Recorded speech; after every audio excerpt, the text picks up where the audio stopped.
Welcome to episode 2 of Thinking Outside the Box. It's got a name now, episode 1 didn't have a name. Second out-of-the-box plays that you're going to be making is learning how to exploit ace highs. There are probably about 50 different examples I could give of this, but it's one of the biggest exploits that you'll ever find at the lower stakes and all the way up to the higher stakes.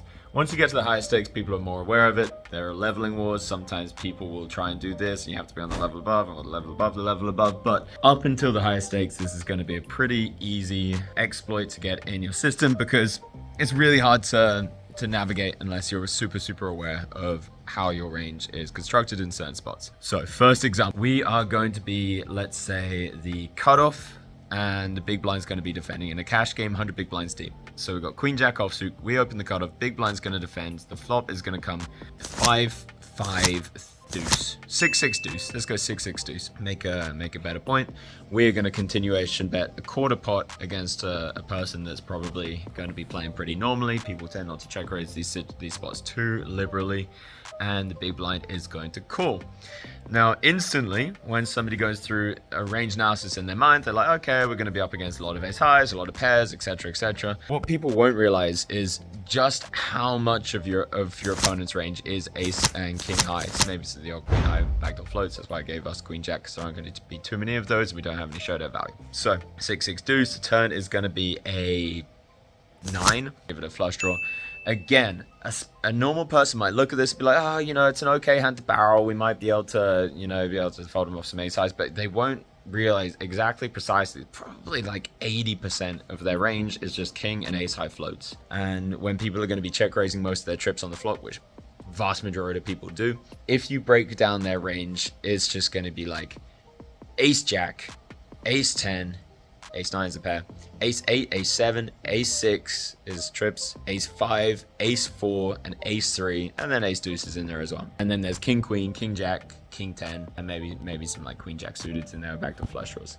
Then the rest of their range is just like small pairs, then the odd deuce X, and maybe the odd slow play, but that's pretty much their range. What do we do in this situation? Now, as you guys know, I always ask two questions. What is my opponent's range? What am I going to do about it? The opponent's range thing happens in my mind very intuitively. It just happens autopilot, as all the top players do. You guys need to make sure that it's happening autopiloting in your mind as well. If it's not, we need to take a lot of these sessions. We need to really just drill it into your mind. Now, the second question, what are we going to do about it? Well, if our opponent has a ton of ace highs, and he's going to play pretty similarly with every single one of them, then what do we have to do? When we're bluffing, we have to fold them off them, or maybe we even try and get value from them on the turn. It's a little sprinkling you can play there. Or if we're value betting, we try and get a little bit more value out of them, and there are lots of situations where both of these things can apply.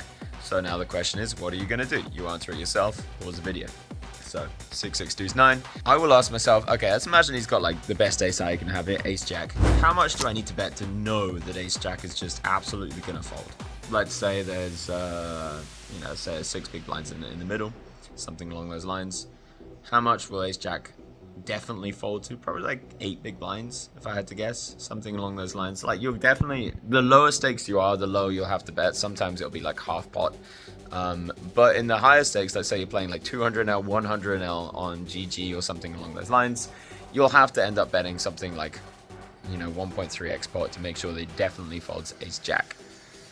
And these are the kind of things you need to be asking yourself in all of these different situations. What is the size that I need to go to make the best part of his ace high fold? Because if you're making ace jack folds, you're making like 80% of his range just fold straight there. Now the second question is there a size that I can go that will make all of his ace highs call, and then I'll be able to bluff them off on the river? And now perhaps let's give a different example, please, editor.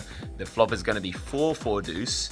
Now, when we double barrel, okay, there's actually also going to be a lot of like ace 3s and ace 5s in there, as well as the ace jacks. So 4-4 deuce, and the turn's going to be a 9. Well, suddenly there's going to be a lot more hands that will call the turn for quite a reasonable size. So perhaps it makes a little bit more sense to be able to triple barrel in this spot, because nobody ever here calls the river with ace high in these kind of situations. So maybe you want to bet something like 2/3 on the turn to ensure that ace jack and ace 10, ace 5, ace 3, ace deuce are going to be calling, and then you're going to be. Sorry, my wife is running in front of me in a bikini. Run.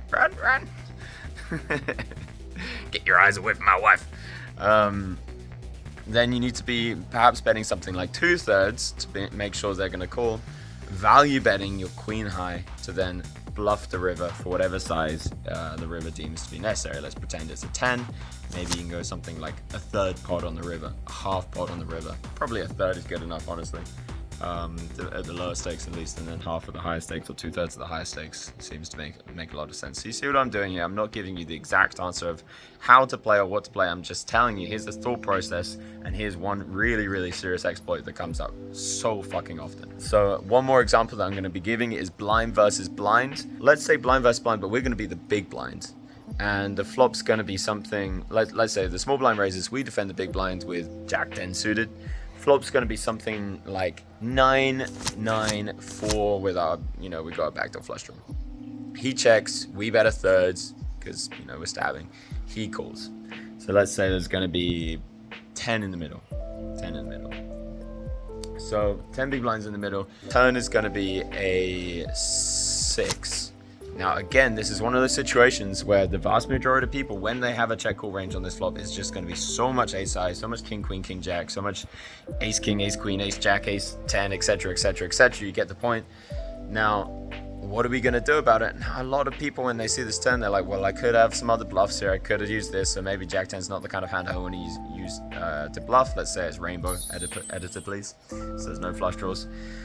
Well, the question is, again, what do we want to do about it? And the point and the answer is, well, we either value bet the turn to fold him off on the river. Obviously, we don't have the best hand, but with value betting, maybe we bet like 2 big blinds on the turn, 20% pot to get them to fold on the river, or we just make them all fold on the turn. The downside to value betting the turn is that sometimes they can improve on the river. That's kind of annoying. Sometimes there's a river that you just really fucking can't bluff.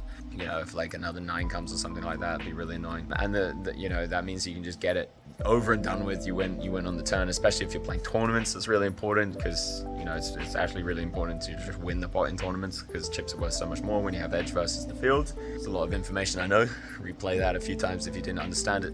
So those are the 2 options in this kind of situation: either better size like 2 big blinds, or better size like pot that even ace king is going to really struggle. Maybe 1.3, 1.4x pot, where even ace king is really, really going to struggle. So again, I'm not telling you exactly what to do, but these situations come up again and again and again and again and again and again and again. And this is one of the main exploits that you'll need to have to be on the level above the people that you're playing against constantly.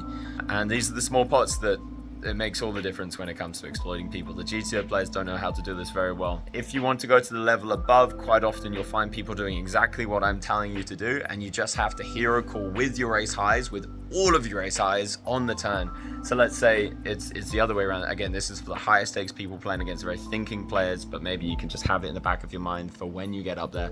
Let's say we defend the big blinds against a cutoff open with ace 7 offsuit. It's going to come 6-6 deuce. We check call 1/3. Turn is going to be a 9. He bets 1.2x pot. We're actually going to hit that call button against a really good player because he's going to be doing the exact same exploit that we were just talking about, and then he's going to be giving up the river. It happens so often. I can't tell you. If you've watched my bankroll challenge, you'll see it a lot. You just need to be thinking, okay, what level is my opponent on? The vast majority of players are not going to be over bluffing that kind of situation. But when you get to a player that is thinking and is trying to fold you out all of your ace highs, you actually take every single one of your ace highs, every single one of your king highs as well if you have them, and call the turn to then check fold the river if he happens to still bet the river. But very often you'll just find that people will give up because they're just trying to clear out your ace highs on the turn. So these are the leveling wars of the ace highs. I hope you enjoyed it. Shout out to this beautiful, beautiful landscape of Bali, and I'll see you for episode 3, you beautiful souls. All the love. I turned $50 into millions of dollars playing poker. You want to find out how? Come check out Elite University. The link is in the pinned comment. And if you still can't afford it, I'll give you 25% off using code BOX. That's 25% off your first month. Enjoy it, you beautiful crush.